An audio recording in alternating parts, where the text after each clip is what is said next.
No, I don't think he said that. Conservatives, his aides are saying as a general matter, take the position that you should not punish your friends and reward your enemies. And Canada has become trouble recently. I suppose, I mean, it's always I might add, the worst Americans who end up going there, the Tories after the Revolutionary War, the Vietnam draft dodgers after Vietnam, and now after this election you have the blue state people moving up there. Also something called, when you're allowed to exist on the same continent as the United States of America, protecting you with a nuclear shield around you, you're polite and you support us when we've been attacked on our own soil. Let me just remind everybody. They violated that protocol.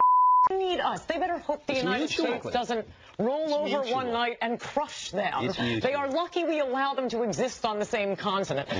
Amazing here, the arrogance of some people on the right, and saying we allow them to be on the same continent as we are. We allow them to be. They are lucky. Yeah, that's right. It's very nice of you to allow Canada to be our neighbor. You know, it's called geography. We don't really have a choice. We have to live in a global community. We could have taken them over. Wait. We could have taken them over? Is that what you want? Yeah, but no, all I want is the western portion, the ski areas, the cowboys, and the right-wingers. You know, Ann, you make great. I gotta admit, Ann, you make great copy. You say things which get quoted. No, it's They're very funny. They're very entertaining. It's true. I mean, look at Canada. That's the height of arrogance. They don't even need to have an army because they are protected because they are on the same continent with the United States of America. If we were not the United States of America, Canada would, I mean, their trading partner, we keep their economy. We're the #1 trading partner. We do more than $1 billion of business a day. On the same continent. And not only that, 85% of Canada's exports go to this country, and they're also our top external source of energy.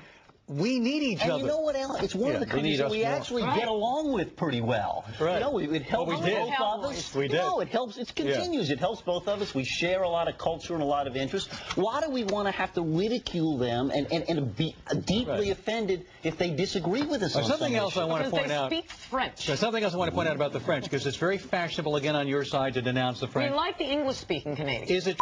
Without the U.S., Canada is essentially Honduras, but, you know, colder and much less interesting. And I think that makes Canadians, the dependence that Canada has on the United States makes Canadians, understandably, resentful.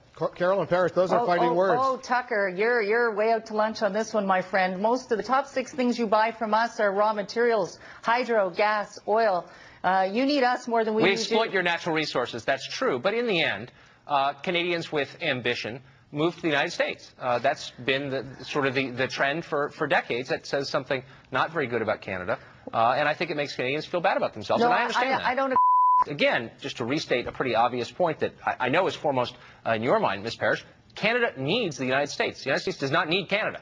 But you can say that. But I think if Canada were responsible for its own security, if you'd be invaded by Norway if it weren't for the United States. Well, we're a very secure nation because we haven't ticked off the rest of the world. We march with the world. We're not out of step. No, absolutely. The countries will remain allies, and there will always be politicians who see it to their benefit to stomp on Bush dolls. But no, I don't think the average Canadian feels it. Well, the average Canadian is busy dog sledding. You know that. You know, a lot of that's such a caricature, and you have to understand from this lowly backbencher that shouldn't even be on your show. I am of total insignificance within my own party and within the country. You are sure putting up a lot of fuss and putting a lot of attention on this. It shows a very weak ego, in my opinion. I think if you're as strong as you say you are, anything I've got to say can't hurt you. I will point out to our viewers as well as to Carolyn Parrish that Tucker Carlson often speaks with tongue in cheek. Is that a fair assessment, Tucker? Just want to make sure our viewers don't literally believe every word that you're saying. Well, I don't think every Canadian is dog sledding at all times, but I do think there's a lot of dog sledding in Canada. Yeah, I do think that's true. You know that's true, Carolyn. There's curling too, but there's a lot of dog sledding. No, there's not a lot of dog sledding. There's a lot of dog walking, my friend, not a lot of dog sledding. Welcome to our century.